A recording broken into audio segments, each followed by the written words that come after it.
Hi friends! Welcome back to Nischala's kitchen. ఈరోజు నిశ్చలాస్ కిచెన్‌లో ఉప్మా. అబ్బా! ఉప్మానా అని అంటున్నారా? ఈ తీరులో చేసి చూడండి. ఈ ఉప్మాని రిపీటెడ్‌గా చేస్తూనే ఉంటారు. పిల్లలైతే ఉప్మాయే కావాలని అడుగుతారు. మరి ఆ స్పెషల్ ఉప్మా ఏంటా అని అనుకుంటున్నారా? ఓన్లీ సూజీ రవ్వతో మాత్రమే కాకుండా సూజీ రవ్వ అండ్ సేమ్యా ఈ 2 కలిపి చేసే ఉప్మా. ఈ సింపుల్ అండ్ టేస్టీ ఉప్మా ఎలా తయారు చేసుకోవాలో చూసేద్దామా? ముందుగా స్టవ్ మీద పాన్ పెట్టుకొని ఒక 2-3 టేబుల్ స్పూన్ల వరకు ఆయిల్ వేయండి. ఉప్మాకి ఆయిల్ మరీ తక్కువేస్తే టేస్టీగా ఉండదు.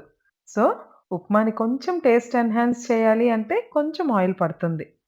2-3 టేబుల్ స్పూన్ల ఆయిల్ వేశాక, ఆయిల్ వేడైన తర్వాత జీడిపప్పులు వేసి దోరగా వేయించి తీసి పక్కనుంచుకోవాలి. ఎన్ని జీడిపప్పులు వేయాలి అని అడక్కండి. It's totally up to you. ఎన్ని వేయాలనుకుంటే అన్ని వేయొచ్చు.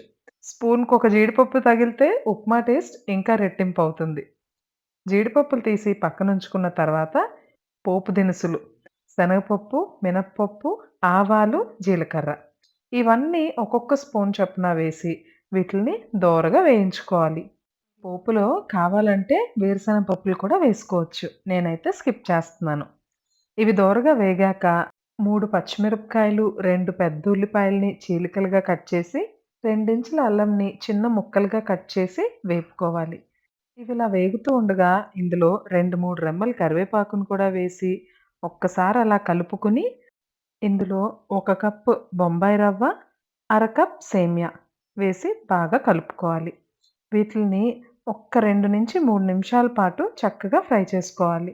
సైమల్టేనియస్‌గా మనం రవ్వ, సేమ్యా 1:30 కప్ తీసుకున్నాం కదా! 3 కప్పుల వాటర్‌ని బాగా బాయిల్ చేసుకోవాలి. ఈ మిశ్రమంలో రుచికి సరిపడా ఉప్పును కూడా యాడ్ చేసుకొని ఒక్కసారి కలుపుకోవాలి. ఉప్మాకి ఉప్పు కొంచెం తక్కువగానే పడుతుంది. సో, కొంచెం చూసుకొని తక్కువగానే యాడ్ చేసుకోండి. ఇప్పుడక్కడ మరుగుతున్న వాటర్‌ని 3 కప్పుల వాటర్‌ని మరిగించుకొని, ఆ వాటర్‌ని మన ఉప్మాలోకి ఒకేసారి వేసేసి చక్కగా కలుపుకుంటూ కుక్ చేసుకోవాలి. ఇలా కలుపుకుంటూ కుక్ చేసుకునేటప్పుడు ఒక్కసారి ఉప్పు చూసుకోండి.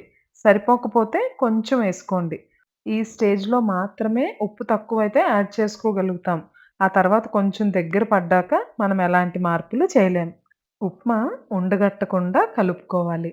స్టవ్ అంతా పాడవకుండా ఉండాలి అంటే కొంచెం మూత పెట్టుకొని, రిమూవ్ చేసుకొని అప్పుడప్పుడు కలుపుకోండి. ఉప్మా కొంతమందికి దగ్గరగా ఉంటే నచ్చుతుంది. కొంతమందికైతే జారుగా ఉండాలి. చూడండి, ఈ టెక్స్చర్‌లో అయితే పర్ఫెక్ట్ ఉప్మా అని చెప్పొచ్చు. అంతే. ఈజీ కదా! 5 నిమిషాల్లో ఏమాత్రం ఉప్మా టేస్ట్ మారకుండా ఎంతమందికైనా చేయగలిగే ఒక క్విక్ బ్రేక్‌ఫాస్ట్. మరి మీరు కూడా ట్రై చేస్తారా? ట్రై చేసి మీకెలా కుదిరిందో కామెంట్ సెక్షన్‌లో తెలియజేయండి. ఆగండి. ఇంకొక స్టెప్ మర్చిపోయాం. ముందుగా మనం జీడిపప్పుని ఫ్రై చేసి ఉంచుకున్నాం కదా! స్టవ్ ఆఫ్ చేయబోయే ముందు ఒక్క స్పూన్ ముందుగా వేపి ఉంచుకున్న జీడిపప్పు పలుకులను కూడా యాడ్ చేసి సర్వ్ చేసేసుకోవడమే. మరి మీరు కూడా ట్రై చేస్తారు కదూ! ట్రై చేసి మీకెలా కుదిరిందో కామెంట్ సెక్షన్‌లో తెలియజేయండి. మీ ఫ్రెండ్స్ అండ్ ఫ్యామిలీ మెంబర్స్‌తో కూడా షేర్ చేసుకోండి. మరిన్ని హెల్తీ అండ్ టేస్టీ రెసిపీస్ కోసం నిశ్చలాస్ కిచెన్‌ని చూస్తూ ఉండండి. బాయ్.